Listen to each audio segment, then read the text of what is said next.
안녕하세요. 성공예감 이대호입니다.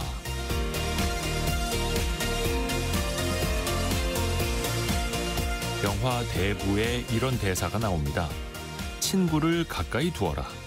적은 더 가까이 두어라. 적을 가까이 한다는 건 누구에게나 불편한 일이죠.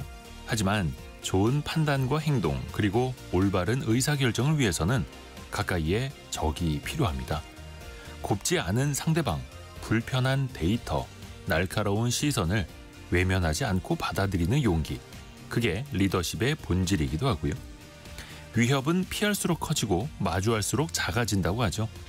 그런 불편함에 마음 한 곳을 내어줄 수 있는지 스스로에게 물어볼 시간입니다. 성공예감 이대호입니다. 시작합니다.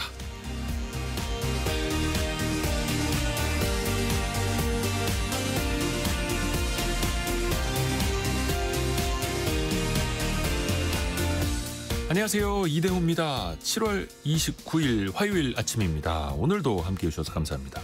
화요일엔 원탁의 기자들 K와 함께 뜨겁게 토론하시는 날이죠. 어제 삼성전자에서 반가운 소식이 들려왔습니다. 미국의 테슬라가 우리 돈 23조 원에 가까운 반도체 위탁 생산 계약을 맡겼죠.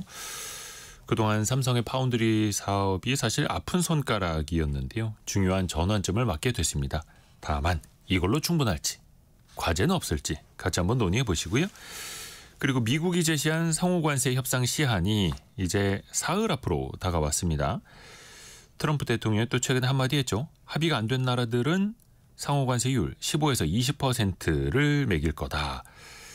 우리는 마지막까지 또 어떻게 해야 할까요? 같이 한번 논의해 주시죠. 자, 오늘도 경제상식 퀴즈 나갑니다. 세 글자인데요. 전국 대부분 지역에 폭염경보가 발효되고 있죠. 딱히 폭염경보라고 말씀을 안 드려도 여러분이 더 체감을 하고 계실 것 같은데요.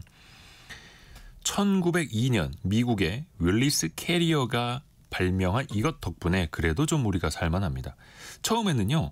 공장이나 극장 같은 공공장소의 습도와 온도를 조절하기 위한 기기였다고 하는데 이제는 뭐 가정사무실 등등으로 다 보급이 되어 있죠. 세계적인 시사 잡지 타임지가 문명을 다시 설계한 기술이라고까지 극찬을 했습니다. 최근에 우리가 그 고마움을 다시 또 크게 느끼고 있죠. 다만 도시의 열섬 현상을 일으킨다라는 부작용도 있습니다. 실외기에서 또 뜨거운 바람이 나오기도 하죠. 자, 선풍기 말고 냉매를 사용해서 공기 온도를 낮추는 냉방장치를 세 글자로 뭐라고 할까요? 쉽습니다. 김성우님, 제습기는 아니고. 자, 짧은 문자 50원, 긴 문자 100원이 드는 샵 9730, 또 KBS 콩이 열려 있고요. 추첨을 통해서 다양한 선물 보내드리고 있습니다. KBS 콩과 유튜브를 통해서도 다시 보고 다시 들으실 수도 있고요. 실시간도 물론입니다. 성공예감 이대호입니다. 자주 검색하시면 성공이 가까워집니다.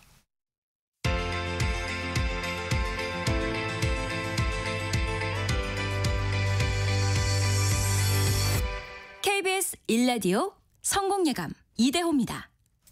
참 좋은 경제연구소 이인철 소장과 함께 오늘의 경제 뉴스 정리해드립니다. 안녕하세요. 네, 안녕하세요. 증시 상황부터 한번 짚어볼까요? 그렇습니다. 뉴욕 증시는 혼조 양상으로 마감을 했습니다. 네. 다우지수가 소폭 하락했습니다. 0.14%. 하지만 나스닥과 S&P 지수는 모두 올랐는데요. 나스닥은 0.33%, S&P 500 지수도 0.02% 강보합이었습니다. S&P 500 지수 나스닥은 또 종가 기준 사상 최고가를 좀 갈아치우고 있는데 대단합니다. S&P 500 지수는 6거래일째 오르고 있고요. 나스닥은 4거래일 연속 상승세입니다.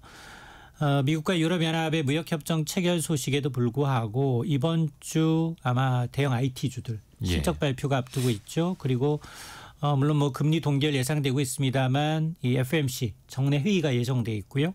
또 주요 이제 경제 지표가 발표되다 보니까 경계감이 이제 작동을 하고 있는데 특히 이제 이번 주에는 이제 마이크로소프트, 메타 플랫폼, 애플, 아마존과 같은 이제 빅테크 기업들 실적 발표를 앞두고 있고요.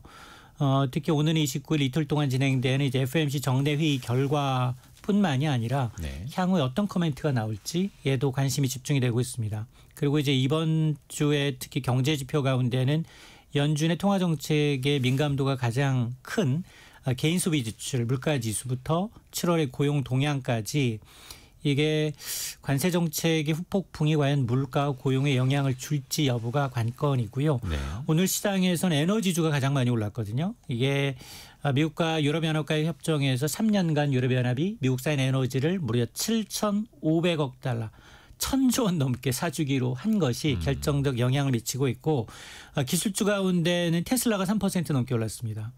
어제 삼성전자의 파운드리 선계약 마쳤죠. 165억 달러 규모 AI 칩 투자한다라는 소식으로 3% 넘게 올랐는데 국제 유가도 열흘 만에 최고치입니다. 트럼프가 러시아의 원유 제재 경고하니까 2% 넘게 올랐는데요. 네. 서브텍사산 중진료의 경우에는 배럴당 66달러대로 뛰었고요. 북해산 브렌트유는 70달러 선을 넘어섰습니다. 환율이 많이 불안합니다. 미국과 유럽연합이 지금 합의를 하니까 달러 가치가 또 급등을 하고 있습니다.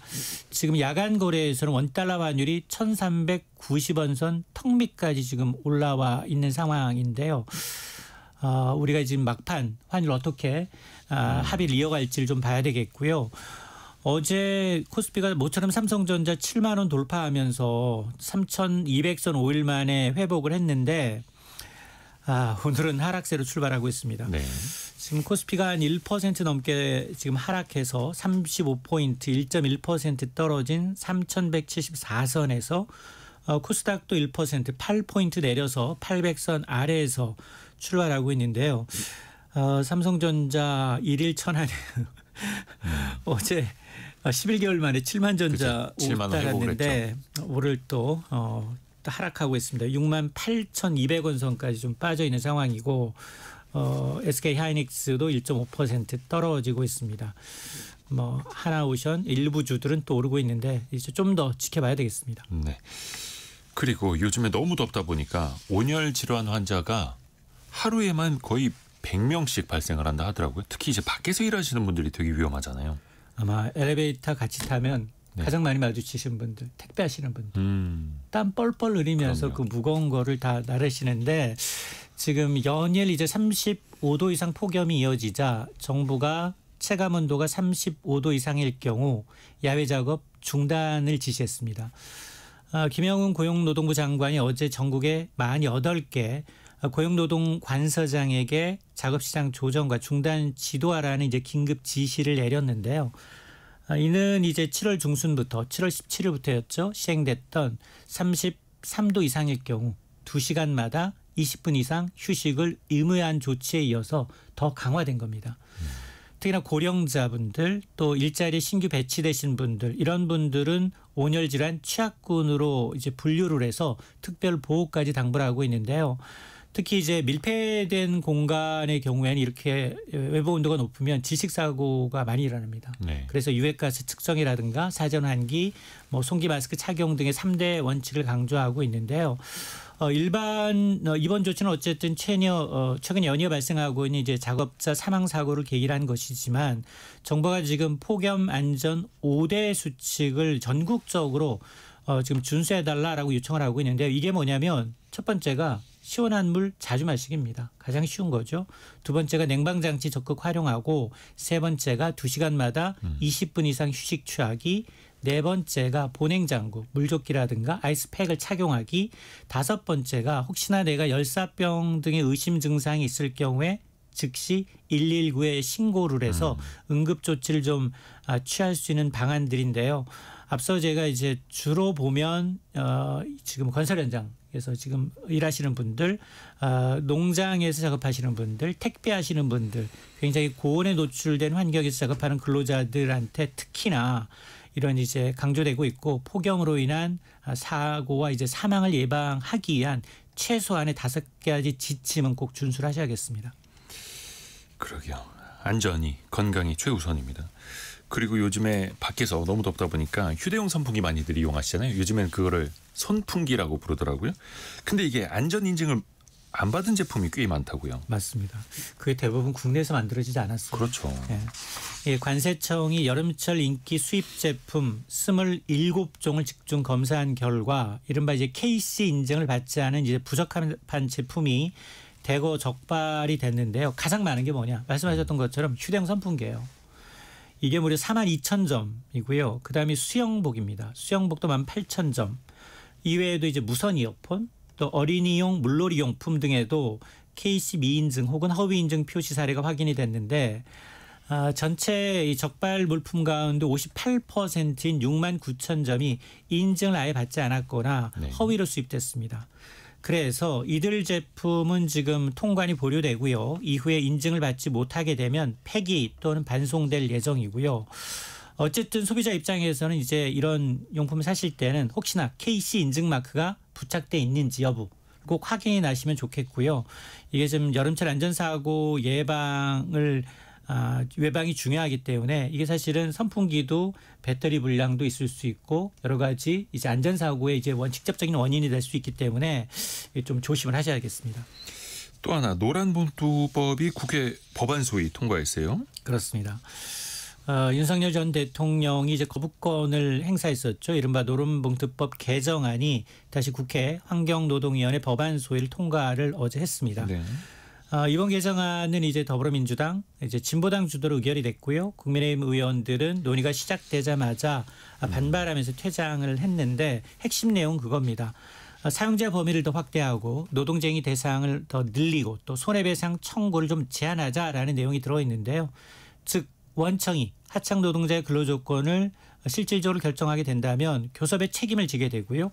또 사업 경영상의 결정도 노동쟁의 사유에 포함됩니다. 또 파업한 손해배상 책임은 굉장히 근로자들한테 제한적으로만 묻도록 돼 있습니다. 국민의힘은 이제 불법 파업을 조장한다라는 이제 우려를 이유로 반대해 왔죠. 그리고 이 법안은 과거에도 이제 본회의를 통과를 했습니다만 윤 전 대통령의 거부권 행사로 폐기된 바가 있는데 이번 이제 재추진은 어쨌든 지금 총선 이후 달라진 이제 국회 구도 속에 과연 이제 앞으로 이제 본회의 통과 여부를 좀 주목해 봐야겠습니다. 그리고 상법 개정 얼마 전에 하나 처리가 됐죠. 이사회 충실 의무 대상에 주주를 넣는 것. 그리고 더 강력한 세법 개정안 2. 이것도 지금 급물살을 타고 있어요. 그렇습니다. 지금 더불어민주당이 자산 2조 원 이상 상장사를 대상으로 이제 강력한 상법 개정안을 단독으로 국회 법사위 소위를 통과시켰습니다. 핵심은 크게 두 가지인데요. 네. 집중투표제 의무화와 감사위원회 분리선출안 확대 등인데 집중투표제는 이제 소액주주도 이사를 선임할 수 있게 해주도록 대주제 전형을 좀 견제할 수 있는 긍정적인 측면이 있지만 반대로 이제 경영계에서는 투기자본의 경영권 위협 수단이 될 수 있다라는 이제 우려가 있고요. 또 감사위원 분리 선출도 감사의 독립성 확보 측면에서는 상당히 이제 긍정적이지만 그러나 반대편에서는 투기자본이 장악할 가능성이 있다라면서 이제 평가가 좀 엇갈리는 부분이 있는데요. 앞서 민주당은 이제 주재 충실 의무와 이제 3% 룰과 같은 일부 조항을 먼저 통과시킨 바 있죠. 어쨌든 이번 개정안은 이제 내달 다음 달 4일 본회의 처리를 목표로 하고 있는데 국민의힘은 이제 기업활동 위축과 졸속 처리를 이유로 이제 강하게 이제 반발하고 있어서 향후 추이를 좀 더 지켜봐야겠습니다. 그리고 오늘 세법 개정안 관련해서 당정협의회가 열리고 있는데 일단 현재까지 나오는 속보들을 보면 법인세율을 2022년 수준으로 정상화해야 한다 이런 목소리가 나왔네요. 그 법인세율 최고 세율을 24%에서 25%로 다시 올리는 방안 등도 이야기를 하고 있고요. 그리고 배당소득 분리과세에 대해서도 일단은 추진은 하는데 그 정도로 어떻게 할 것이냐. 그 미세 조정이 좀 계속해서 이루어질 걸로 보이고요. 또 추가되는 소식이 있으면 더 알려드릴게요. 그리고 통계청이 생활시간 조사 결과를 내놨는데 우리나라 사람들 먹고 자고 또 여가 생활 보내는 것 그 시간이 좀 많이 달라졌네요. 그렇습니다. 자는 거, 식사하는 거, 일하는 거 학습 시간 줄었어요. 는 게 있어요. 유일하게. 어떤 게 늘었을까요? OTT, 동영상 시청이 늘었습니다. 동영상 시청 시간이 늘었다. 최근 5년 동안에 우리 한국인들의 어떤 수면과 식사, 일, 학습 시간을 좀 통계를 내보니 네. 하루 평균 수면 시간이 8시간 4분. 와, 처음으로 감소했다라고 하는데 8시간 4분 잔다? 평균이죠? 평균입니다. 네. 어쨌든 밤에 잠 못 이루는 비율도 11.9% 한 9명 중에 1명꼴로 5위로 올랐고요. 그리고 동영상 OTT를 포함한 이제 동영상 시청이 평일 기준 1년 전에 비해서 무려 25%가 늘었습니다. 반면에 실시간 TV 시청은 이제 급감하고 있는데요. 식사 시간도 줄고 또 아침 식사율도 하락하고 특히 20대가 가장 낮았어요, 비율이.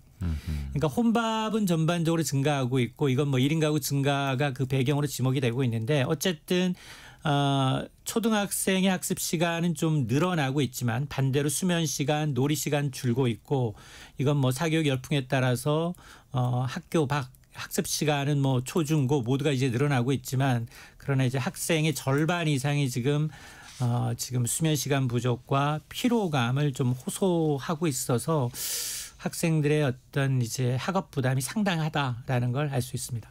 또 한켠에서는 동영상 시청 시간이 늘고 있고 이게 TV에서 OTT로 넘어간 거긴 합니다만 잠 안 자면서도 OTT 본다는 거예요. 그래도 우리가 글을 읽는 습관은 또 놓쳐서는 안 되죠. 그래서 생각하는 힘, 상상하는 힘 꾸준히 또 길러나가야 하는 거니까요. 참 좋은 경제연구소 이인철 소장이었습니다. 고맙습니다. 네, 고맙습니다.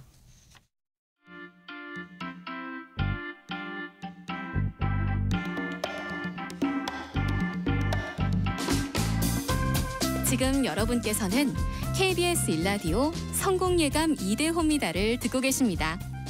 프로그램에 참여하신 청취자 여러분께는 추첨을 통해 아름다운 식탁 창조 주비푸드에서 뿌리 담은 리얼 생와사비를, 쉽고 빠른 판촉물 제작 시너지 기프트에서 고속 충전 알람 시계를, 그리고 성공예감에서 준비한 커피 쿠폰을 보내드립니다. 당첨자는 성공예감 2대호입니다 홈페이지에서 확인하세요.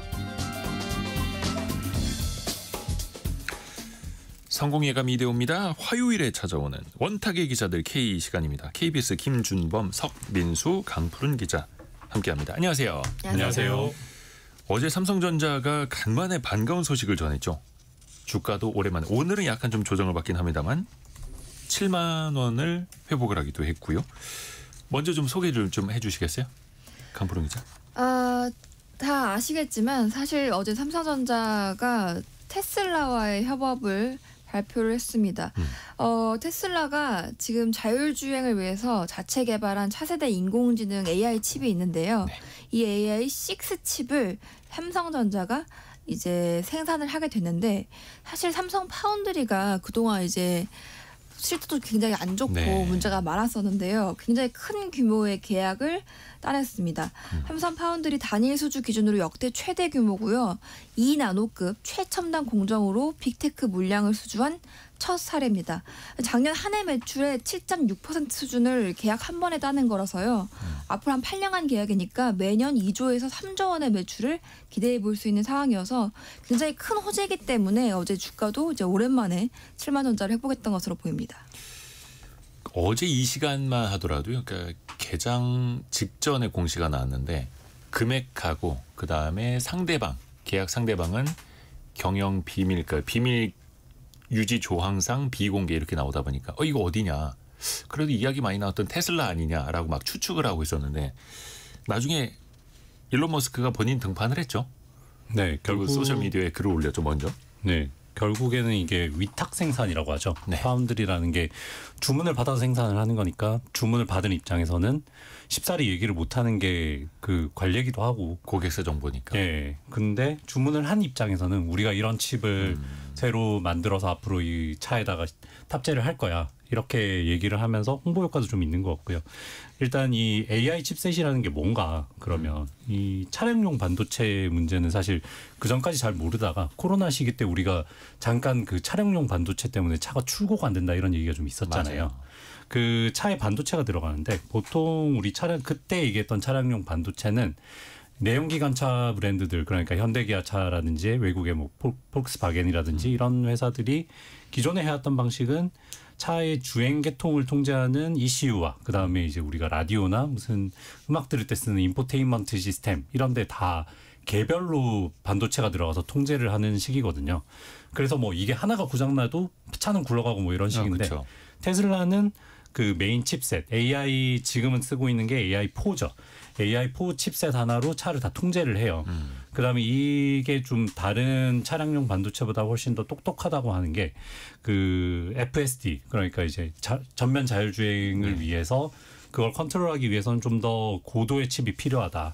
다른 차에 비해서 좀 더 나은 칩이 필요하다 해서 테슬라가 이제 직접 설계를 하고 이 설계를 주문을 맡기죠. 지금까지는 그 AI3, 이 HW라는 명명을 했었는데 이게 지금은 AI로 바꿨거든요. 그러니까 3랑 4 같은 경우에는 삼성전자에 주문을 했고 삼성전자가 지금도 이제 AI4 칩을 평택 그 캠퍼스에서 생산을 하고 있고요. 네.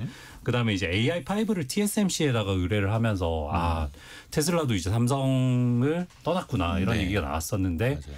이제 AI6 그러니까 아직은 이제 개발 단계에 있는 아직 뭐 시제품도 나오지 않은 이거는 이제 삼성에서 생산을 해서 2033년까지 계속 생산을 할 거다 이렇게 얘기를 한 거죠. 27년부터 도입할 예정인 네. 거고요. 그러니까 이게 김준목 기자. 가뭄 끝에 단비고요. 네네네. 뭐 분명 없었던 것보다는 호재긴 한데 저는 좀 야박하게 보자면 네. 이 정도가 호재로 평가될 정도로 삼성이 참 궁박하구나라는 걸 보여주는 겁니다. 그러니까 예. 어제 이 시간쯤에 처음에 22조라고 딱 발표가 됐어요. 네. 우와했죠. 엄청. 자 그런데 크죠. 2033년까지 22조야라고 하면 나눠보면 7년 반에 걸쳐서. 연간 대략 나눠보면 2.7조에서 2.8조거든요. 1년 새로 생긴 매출이. 삼성전자가 작년 매출이 300조입니다. 네. 300조 하는 회사에 2.7조가 더해지는 거예요. 물론 없는 것보다 당연히 호재입니다. 그렇게까지 호재냐. 그다음에 매출이 2.7조고요. 삼성전자가 파운드리, 그러니까 위탁 생산 부분의 평균 영업이익률을 공개하지 않습니다만 외부 기관에서 추정하기로는 대략 10% 정도로 보거든요. 그럼 2조 팔면 2천억 원 남는 거고 3조 팔면 3천억 원 남는 거예요. 그러면은 영업이익이 1년에 3천억 원 정도 더해지는 건데 작년에 삼성전자의 영업이익이 32조입니다. 그러니까 이게 숫자로 보면 느껴지죠. 그러니까 없는 영원보다는 분명히 좋은 일인데 그렇죠. 뭐 깜짝 놀랄 정도로 좋은 일이냐는 분명히 아닌 것 같아요.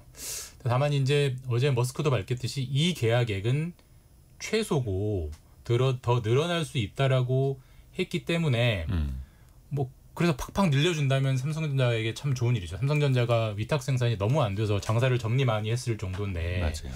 그런 건 정말 가뭄 끝에 단비고 볕이 드는 거긴 한데 테슬라 머스크의 말이기 때문에 전 100% 신뢰 못한다고 봅니다. 네. 립 서비스일 수도 있고. 이분은 뭐 트럼프 대통령과 거의 버금갈 정도로 언제든지 말이 왔다 갔다 하는 분이기 때문에 과연 2033년 22조 이 계약 자체도 확실한 건지 아니면 구체적인 계약서에 언제든지 테슬라가 발을 뺄 수 있는 건지 이런 건 다 모르잖아요. 그러니까 저는 좀 아직은 뭐 엄청나게 환호할 정도는 아니다.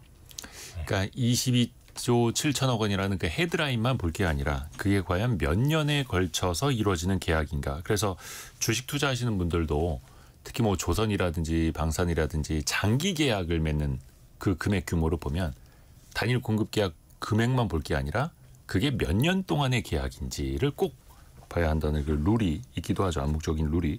근데 이번에는 한 7년 반 동안 22조 7천억 원. 말씀하신 것처럼 나눠보면은 1년에 뭐 한 2, 3조 원 정도니까 아직 갈 길은 멀어요. 그러니까 그리고 예, 가뭄 끝에 단비라는 말은 맞는데 저수지가 찰 정도로 좀 더 와야죠, 비가. 네. 액수로도 그런데 이제 기술도 사실 이게 2나노 공정을 써야 되는데 삼성이 지금 그 하고 있는 게 이제 3나노 공정이죠. 그러니까 이제 10억 분의 1미터 그 나노미터의 한 3배 정도 뭐 요 정도의 공정인데 사실 숫자는 별로 의미가 없고 그 숫자는 좀 선언적인 의미로 간 지가 오래됐고 이 3나노 공정을 삼성이 최초로 했다고 하면서 2022년에 발표를 하고 그때 이제 당시 조 바이든 미국 대통령이 평택에 와서 그 3나노 웨이퍼 위에다가 사인도 하고 그랬었죠. 예. 근데 사실 3나노도 삼성이 주문을 제대로 못 받았거든요. 일각에서는 수율이 제대로 안 나오는데 이게 TSMC에 비해서는 좀 심각한 수준이다 이렇게 얘기를 했는데 이제 2나노는 이제 개발을 하고 안착시켜야지 이걸 생산을 할 수 있잖아요. 그렇죠. 네. 그리고 이제 이거를 미국에 짓고 있는 삼성 그 텍사스주의 테일러 공장에서 생산을 한다고 하는데 사실 공장은 지금 한 80% 정도 지었다고 하지만 그 클린룸을 안착시켜서 거기가 정상적으로 한국의 평택 캠퍼스나 화성처럼 가동되게 만들 때까지도 사실 난관이 많거든요. 그래서 기술적인 장애물도 상당히 많은 상태에서 좀 불확실한 계약이다 아직까지.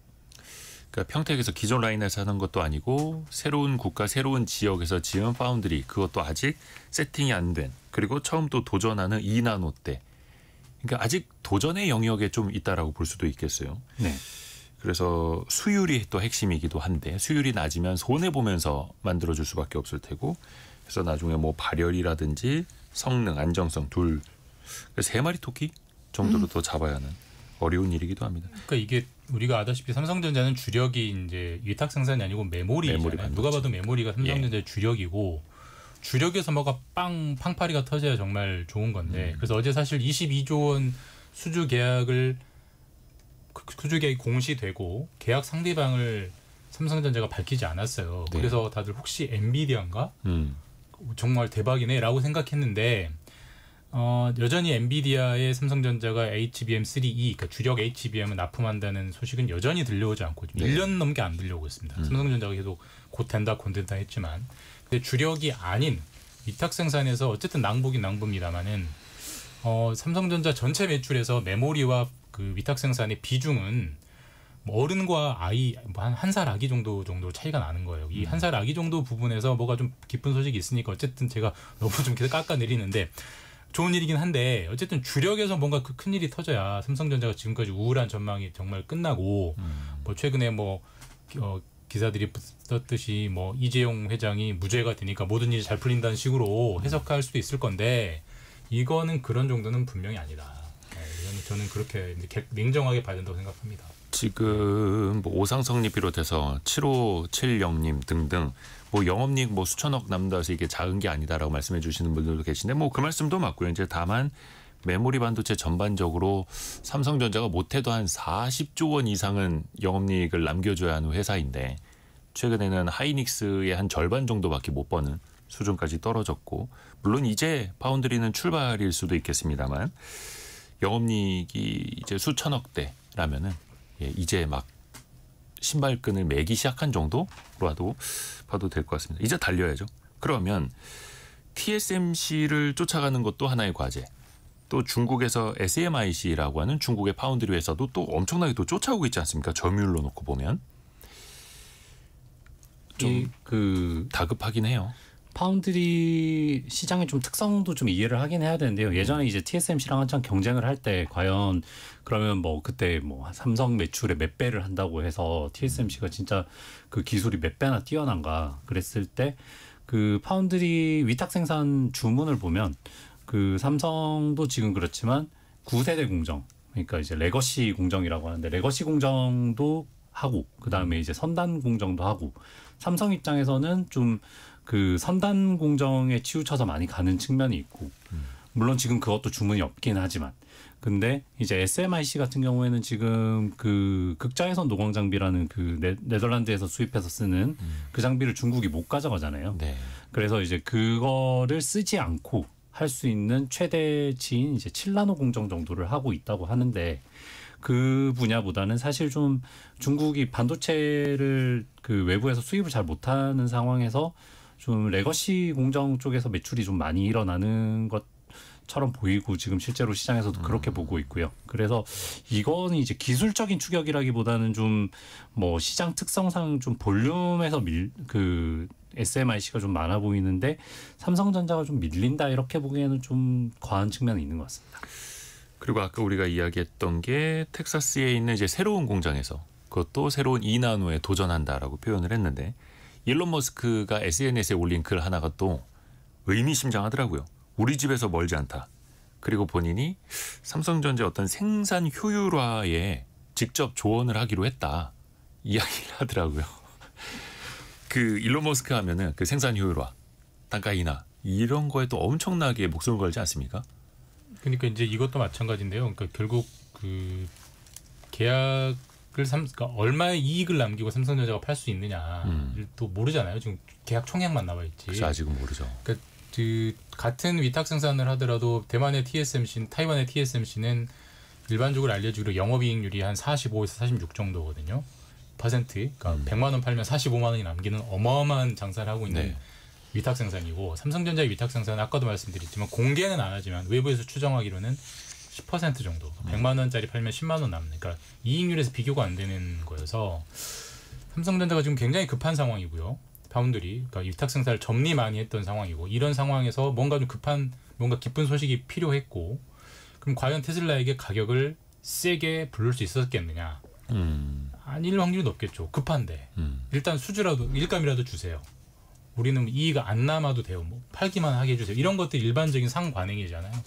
그런 상황에서 보면 이것도 영업이익률이 높지 않을 거기 때문에 어쨌든 저는 그런 점들이 이런 점들이 반영돼서 바로 오늘 주가에 반영되는 것 같아요. 사실 이게 정말 엄청난 호재였으면 뭐 2거래일, 3거래일, 4거래일 쭉쭉쭉 올라야 되거든요. 근데 어제 오르고 바로 오늘 조정이 되는 거 보면은 어제는 다들 기쁘게 봤지만 냉정하게 보니까 아직은 갈 길이 머네라고 하는 게 시장의 공통된 평가인 것 같습니다. 네. 그래서 하나씩 이제 확인하면서 가는 건데 일론 머스크도 이번 기약 끝이 아니라 몇 배 더 커질 수도 있다라고 이야기를 했는데 바라건대 향후에 기술력으로도 좀 보여주고 수율로도 보여줘서 그 계약 규모를 이번이 이제 1단계였던 거고 2, 3, 4단계 쭉쭉 가야겠죠.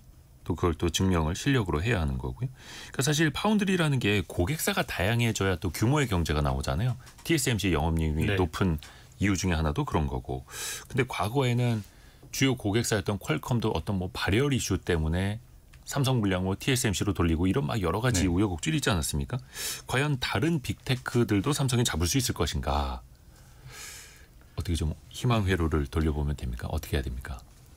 근데 지금 이제 현재 시점으로 좀 평가를 해봐야 되는 게 사실 뭐 이재용 부회장의 이제 뭐 사법 리스크가 해소되니 마니 뭐 그런 얘기를 그동안 좀 해오기는 했지만 그 이전에 이런 일까지 벌어지지 않도록 경영진이 관리를 잘 했어야죠. 그 파운드리 수율을 높였어야 되고 그 다음에 반도체 메모리 반도체 분야에서도 HBM 같은 분야에서 그렇게 실기하지 않았어야죠. 그 이미 실기를 한 상태인데 이제 좀 얼마나 반등을 할 수 있느냐의 문제인 것 같고요. 그다음에 이제 그 투자자들 입장에서 봤을 때도 똑같은 맥락인데 과연 지금 이제 어제 무슨 댓글 보니까 9층에도 사람이 있어요. 9만 전제 들어가신 분들 드디어 7층에 올라갔는데 이제 9층에도 사람이 있어요. 아이고야. 여기는 구조대가 언제 올까요? 막 이런 얘기가 있었는데 8층, 9층에서 들어간 투자자들이 과연 삼성전자가 이렇게 실기를 할 거라고 생각을 했었을까? 그런 생각을 좀 하게 되더라고요. 이게 뭐 그 삼성전자 위탁 생산 부진이 나올 때마다 근본적으로 계속 나왔던 얘기지만 삼성전자는 종합 반도체 기업이잖아요. 종합 전자 기업이잖아요. 네. 그러니까 뭐 휴대전화도 만들고 그건 애플이랑 경쟁하고 HBM도 만들고 그거는 SK 하이닉스랑 경쟁하고 네. 위탁 생산도 하고 그건 TSMC랑 경쟁하고 심지어 가전도 만드니까 그건 또 다른 가전 회사랑 경쟁하고 그러니까 국어, 영어, 수학, 과학 다 하는 건데 그러면 결국 애플이 같은 휴대전화를 경쟁하는 태블릿을 경쟁하는 삼성전자에 굳이 삼성전자 일감을 주겠느냐 그런 점들이 근본적인 발목을 잡는 거고요. 그러니까 이게 종합 반도체 기업으로 모든 분야를 적당히 잘하고 갈 것인지 아니면은 국어만, 영어만, 수학만 하나만 파가지고 HBM, SK 하이닉스, 파운드리, TSMC처럼 될 것인지 이게 지금 계속 어정쩡한 상태로 몇 년째 이어지고 있거든요.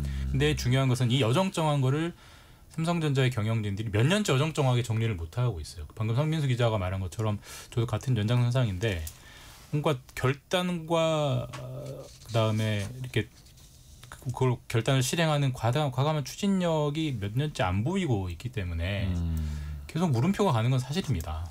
더군다나 그 사람이고 바뀌지 않고 있기 때문에. 그렇죠. 네. 그래서 삼성 하면은 이제 세 가지 실패라고들 지적하지 않습니까?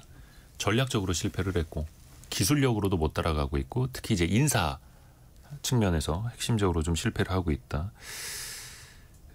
일반 직원들 입장에서 이제 삼성전자 내부에서 뭐 산무원이라는 이제 거의 뭐 조롱에 가까운 이야기도 나오고 있고 결코 그게 건강한 건 아닙니다만 그래서 또 헤드쿼터 입장에서 보면 일종의 전략을 짜야 하는 이제 지도부에서도 뭔가 항상 결제를 갖고 올라가면은 계산기 먼저 두드리는 길목에서 막혀버린다 이런 불평불만들도 안에서 되게 많더라고요. 또 얼마 전에는 이찬희 삼성 준법감시위원장이 삼성의 컨트롤 타워 부활의 필요성을 또 언급을 했습니다. 이건 어떤 취지일까요? 그러니까 이제 삼성전자가 굉장히 큰 회사가 됐잖아요. 과거에 비해서. 그다음에 뭐 예전에는 이제 삼성그룹이라는 얘기를 많이 했죠. 그러니까 이제 삼성생명, 삼성물산 이런 그 계열사들을 많이 거느리고 있는 회사를 어떻게 통제할 것인가. 그래서 이제 뭐 미래전략실이라든지 그 전에 이제 구조조정본부라든지 그래서 이제 그룹사의 통제가 있었다면 사실 지금은 그 삼성전자 하나도 사실 통제하기 힘든 상황 아닌가 하는 생각이 좀 종종 들거든요. 그러니까 이제 사업 지원 TF라는 조직에서 삼성전자에 나아갈 방향 그리고 주변 협력할 수 있는 계열사들의 방향을 컨트롤하고 있지만 그 컨트롤의 결과가 사실 컨트롤이 잘 안 됐다. 좀 더 큰 시각에서 확실하게 이거를 외부의 견제를 받으면서 그 컨트롤 해나갈 수 있는 그룹을 컨트롤 해나갈 수 있는 조직이 필요하다 이런 얘기는 사실 그 중감이 이전에도 오래전부터 많이 나왔던 얘기죠. 그런데 뭐 그게 또 뭐 법률 리스크랑 연결이 돼서 예전에 미래전략실에서 뭐 어떤 문제들이 있었는데 이걸 반복할 것인가 뭐 이런 지적이 있기는 하나 뭐 투명한 컨트롤 타워를 만들어야겠죠. 그러게요. 이게 참 과거의 그 구조에서 법적인 문제가 있었기 때문에 또 비슷한 구조는 하기 힘들 것이다. 이게 과연 논리적으로 맞는지는 모르겠어요. 그리고 또 이제 지금 2025년 하반기에 또 해야 할 선택이라는 게 또 지금 시대에 있을 텐데요. 그 필요성에 대해서는 어떻게 보세요? 그 컨트롤 타워. 뭐 없는 것보다는 나을 것 같긴 한데요. 아까도 말씀드렸지만 지금 삼성전자가 정확히 5년 뒤, 10년 뒤 목표가 뭔지 저도 잘 모르겠고 누구도 삼성전자 스스로 밝히지를 못해요. 어떤 비전 같은 그냥 거. 잘하겠습니다.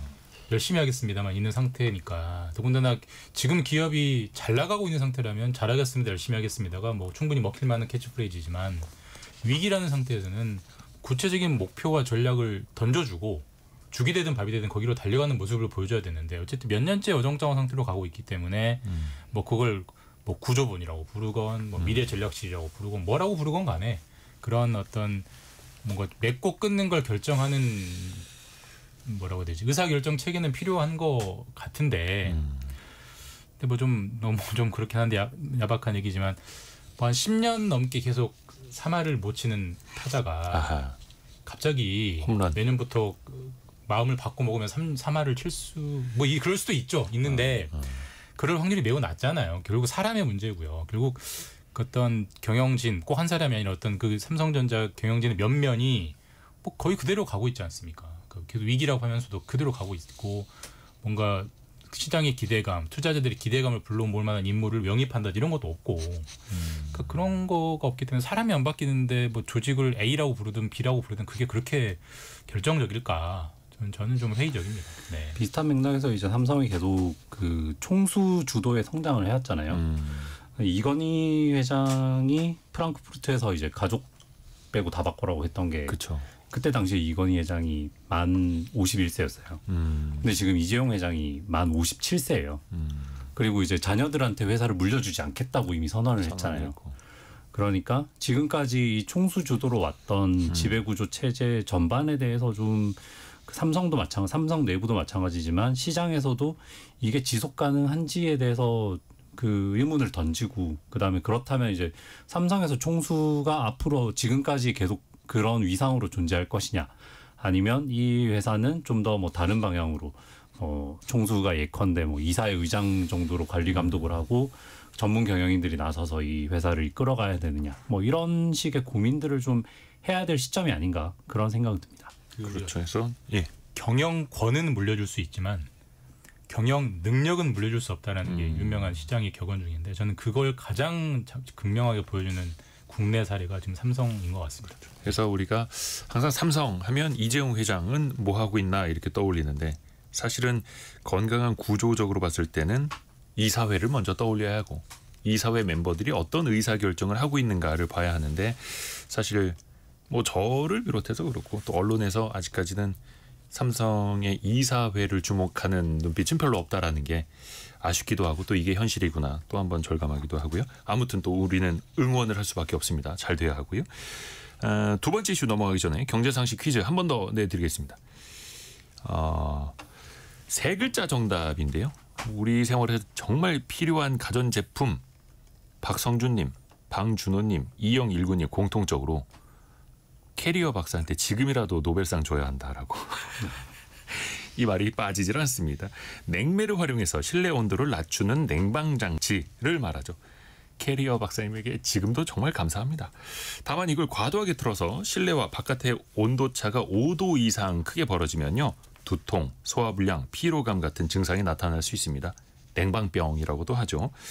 무더위 피하려다 또 반대로 건강을 해치는 일은 없어야겠는데요. 그래서 실내 적정 온도는 26도에서 28도로 맞추는 게 좋다라고 합니다. 자, 여름에 이것 없이 우리 살 수가 없죠. 이게 정답을 많이들 보내주고 계시고요. 0487님, 캐리어 형님 감사합니다. 저는 스타크래프트 할 때도 캐리어만 뽑아요. 남성분들 좀 이해하실 것 같은데. 그리고 아까 신동훈 님이 와이프가 전기요금 많이 나온다고 선풍기만 켜라고 해서 힘들었는데 다행히 오늘부터 처갓집을 와이프가 간다고 해서 오늘부터는 퇴근하면 무조건 아침 일어날 때까지 이거 켜려고요. 보내주고 계시고요. 여러분이 생각하시는 정답 그 세 글자 맞춰주시면 됩니다. 짧은 문자 50원, 긴 문자 100원이 드는 샵 9730이나 KBS 콩이 열려 있습니다.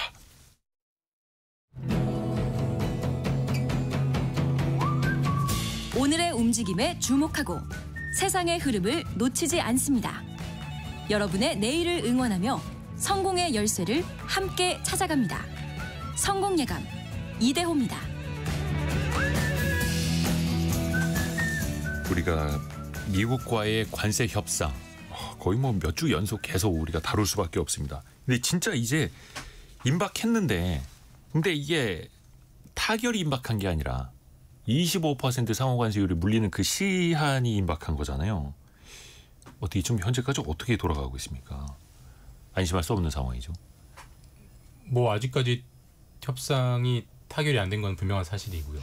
뭐 미국의 입장에서 주요 교역국 중에 타결이 된 곳이 영국, 베트남, 일본, 유럽연합 정도는 타결이 됐고 미국 입장에서 거래를 많이 하는 상대방 중에 타결이 안 된 곳이 중국, 한국, 그리고 타이완 정도인데 중국과는 지금 유럽에서 미중 무역 회담이 열리고 있어서 거기서 뭔가 담판을 지으려고 하는 것 같고 우리나라도 이번 주 31일까지가 사실 사흘 남았습니다. 그때까지 이제 담판을 하기 위해서 이미 산업부 장관과 통상교섭본부장은 미국에 가서 귀국행 비행기를 끊지 않고 언제 돌아올지 모르고 끝까지 있겠다고 하고요. 오늘 이제 기획재정부 장관, 그러니까 경제부총리, 우리나라 경제수장이 또 날아가고요. 그러니까 우리도 지금 남은 4월 동안 총력전을 하고는 있는데 미국 입장에서는 한국보다는 중국이 우선인 것 같아요. 뭐 알려졌다시피 원래 기획재정부 장관 작년에 그러니까 그 구윤철 경제부총리와 미국의 베센트 재무장관이 지난주에 만나기로 하다가 베센트 장관이 취소해버렸잖아요. 네.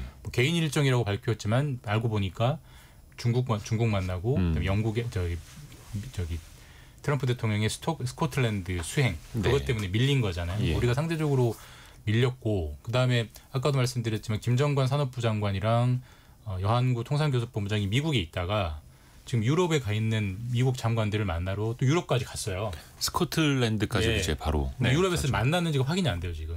그러니까 이게 약속을 하고 간 거냐? 무작정 간 거 같아요. 무작정 간 거냐? 아직까지 확인이 잘 안 돼요. 그만큼 우리가 좀 급한 거죠. 근데 이제 뭔가 막 계속 매달리고 있는 그런 형국이고 미국은 일부러 그걸 좀 이용하는 것 같고 뭐 그런 상황입니다. 여기서 잠깐 이야기 하나 짚고 가자면은 스코틀랜드에 트럼프 대통령이 가 있는데 본인 소유 골프장이 있고 거기에서 골프를 끝내고 유럽연합 집행위원장 기다리라고 한 다음에 오후 늦은 시간에 EU와의 협정을 맺었다 하더라고요. 강푸른 기자는 그 장면 어떻게 보셨어요? 뭐라고 해야 될지 일단 그 기사들이 많이 나온 게 거기서 뭐 무슨 음악을 뭐 크게 틀었다든지 아니면 뭐 골프도 엉망으로 쳐가지고 뭐 캐디가 뭐 공을 옮겨줬다든지 뭐 그런 이제 기사들이 많이 나왔잖아요. 가시성 기사들이 좀 많이 나왔거든요. 그래서 약간 그런 거를 같이 보게 되니까 안 그래도 좀 저희 입장에서 좀 얄미운 게 있잖아요. 근데 더 한층 얄미워지는 그런 느낌이었다고 할까요? 그 유럽연합 사람들도 글쎄 말은 안 하지만 그냥 주관적으로 표정을 봤을 때 약이 잔뜩 올랐다고 해야 될까요? 저 어제 그 아이템을 받고 한 가지 단어가 이렇게 맴돌았는데 또럼프라는 그 단어가 생각이 난 게 또 트럼프 얘기를 하는 우리의 상황과 그 다음에 그 또 다른 중의적인 의미로 그 단어가 갑자기 떠오르더라고요. 근데 심지어 유럽연합까지도 어쩔 수 없이 그 골프장까지 찾아가서 근데 이제 외신에서 그렇게 표현을 하더라고요. 그러니까 스코틀랜드 이제 영국인데 그 영연방은 EU에서 탈퇴를 했잖아요. 브렉시트라고 해서. 근데 이제 유럽연합 사람들이 거기까지 찾아가서 결국엔 협상을 맺을 수밖에 없었던. 그 기다리는 것도 심지어 이제 기자들 만나서 트럼프가 그 마지막 홀에서 골프를 치면서 마지막 홀에서 풍력 발전기가 보이니까 저 풍력 발전기 좀 없애야 된다고. 뭐 저 풍력 발전기 때문에 고래가 죽는다면서 뭐 그게 뭐 미국에서는 무슨 주에서 뭐 고래가 떠내려갖고 저거 하면서 진짜 하등 쓸데없는 그다음에 유럽의 주력 산업이잖아요. 좀 그런 식으로 좀 상대방 국가에 대한 무시 그다음에 좀 하대 이런 거를 좀 더 하고 싶지 않았나. 그 EU와 협상을 한 것도 일본과 협상을 했을 때 그 종이에다가 뭐 얼마 투자해서 이렇게 긋고 줄 긋고 거기에다 숫자 다시 쓰고 뭐 이런 식의 그 트럼프 특유의 액션이 있었잖아요. 유럽 EU도 마찬가지로 또 똑같이 그 괜히 쓸데없이 그 종이 커다랗게 써가지고 거기에다가 뭐 관세 30에서 15%로 깎았고 투자액 늘리고 에너지 구매액도 늘렸다. 뭐 이렇게 굳이 그렇게 액션을 하는 그 트럼프스러운 모습을 보여줬죠. 이제 그 다음 당사자가 우리가 될 수 있는데 일단은 우리와 특히 산업적인 측면에서 많이 경쟁하는 일본이 15%라는 관세율을 받아들였고 유럽연합도 마찬가지고 그럼 이게 일종의 이제 앵커링 이펙트 기준점 효과가 될 수도 있는데 최소한 우리는 15%는 빠져야 평균 점수는 달성을 하는 게 되는 거잖아요. 그렇죠. 현재로서는 우리도 유럽이나 유럽연합이나 일본처럼 15%로 관세율을 낮출 수 있느냐가 이제 현재 합격 탈락 여부를 가르는 일종의 기준선이 돼버렸고요. 우리 정부도 뭐 관세율을 뭐 10%나 5%나 0%로 낮추는 거는 현재 언감생심 기대하지 않는 분위기 같고 일본만큼만 가자라는 분위기인데 일본은 760조 원 투자를 미국에 약속 질렀잖아요. 우리는 그만큼 이제 투자하기 현실적으로 경제적 규모가 안 되고 결국 우리는 조선업 우리 이제 조선 3사가 가지고 있는 조선업을 가지고 미국이 자꾸 원하는 군함 건조나 군함 지원함 건조를 우리가 좀 해주겠다. 이걸로 계속 어떻게 이제 레버리지를 쓰려고 하는 거고 그게 현재로서는 우리의 가장 남아있는 거의 유일한 전략인 것 같습니다. 이제 그게 먹히느냐, 그게 트럼프 대통령의 심기를 달래줄 수 있느냐, 이제 그게 뭐 남은 거의 유일한 변수 아닐까 싶습니다. 그래서 우리가 뭔가를 사주는 것도 사주고 투자하는 것도 투자를 해야겠습니다만 트럼프 입장에서 뭔가 명분, 좀 어깨를 이렇게 축혀 세워주는 게 필요한데 그래도 괜찮은 용어 하나 만들었다고 우리 정부가 마스가 프로젝트 마가에다가 S를 하나 붙였어요. 이게 쉽빌딩 그러니까 조선업이라면서요. 미국의 조선업이 지금 엄청 망가져 있는 상태고 사실 재건하기가 그렇게 쉬운 현 상태가 재건하기 쉽지도 않대요. 이 미국에서는 지금 사실 뭐 배를 새로 건조하는 것도 있지만 그 MRO라고 하죠. 그 배들을 유지 보수 관리하는 것 상선도 물론이거니와 그 군함들까지도 그 유지 보수 관리가 국내에서 안 되는 정도여서 어디 위탁을 해야 되는 상황인데 뭐 이걸 협력할 거라는 거는 기존에도 이미 다 정해져 있었는데 좀 더 패키지로 묶어가지고 이제 그 김동관 하나 부회장도 미국으로 지금 건너가서 같이 뛰고 있으니까 그런 식으로 이제 기업과 나라가 정부가 같이 이렇게 패키지로 보여주는 거죠. 한 가지 좀 진짜 이번 대목에서 아쉬운 거는 현대차 같은 경우도 지금 주요하게 이 협상 테이블에 올라 있는 그렇죠. 기업이고 자동차가 지금 굉장히 중요한 품목이잖아요. 근데 현대차가 3월에 그 미국에 먼저 가서 뭐 그때 얼마였죠? 210억 달러였나요? 그 30조 원 규모의 투자를 먼저 발표해 버렸죠. 그래서 시장 일각에서는 왜 벌써 지금 정부랑 같이 해야 되는데 정부가 들어서지도 않았는데 그런 얘기가 나왔었는데 아니나 다를까 좀 지금 그런 계획을 함께 발표하면서 우리가 지렛대로 쓸 수 있었는데 기업 개별로 좀 뭐 물론 사정은 있었겠지만 개별로 그렇게 가서 발표를 한 게 지금 와서는 아무런 도움이 안 되지 않나 그런 생각이 들기도 합니다. 일본에서도 마찬가지였던 것 같아요. 소프트뱅크 손정희 회장이 먼저 가서 한 몇백억 달러 규모의 AI 투자를 발표를 했는데 나중에 또 일본과의 협상할 때는 그때 지렛대로 쓰지 좀 이런 이야기가 있었던 걸로도 기억을 하고 또 우리 입장에서 이게 또 예민한 문제가 미국이 계속해서 농산물 개방을 요구하고 있고 뿐만 아니라 30개월령 이상의 쇠고기 수입 확대 벌써 또 농민단체는 대정부 투쟁을 벌인다고 하고 과연 이게 어떻게 좀 설득할 수 있는 카드가 있을까요? 밖으로 안으로? 그래서 미국 쌀 수입 확대는 사실상 뭐 상수라는 정부 당국자 발언인지 보도가 되기도 그건 막 기본으로 열어야 한다 막 이렇게 했거든요. 그리고 30개월간 소고기도 마찬가지고. 그래서 지금 일본이 택한 방식이 미국의 그 쌀 수입 쿼터를 이제 늘리는 방식을 택했는데 우리도 좀 비슷하게 가지 않을까. 그게 지금 이제 예측이 나오고 있는 상황입니다. 그러게요. 이게 또 과거에 우리가 겪었던 좀 트라우마에 가까운 기억이 좀 있다 보니까.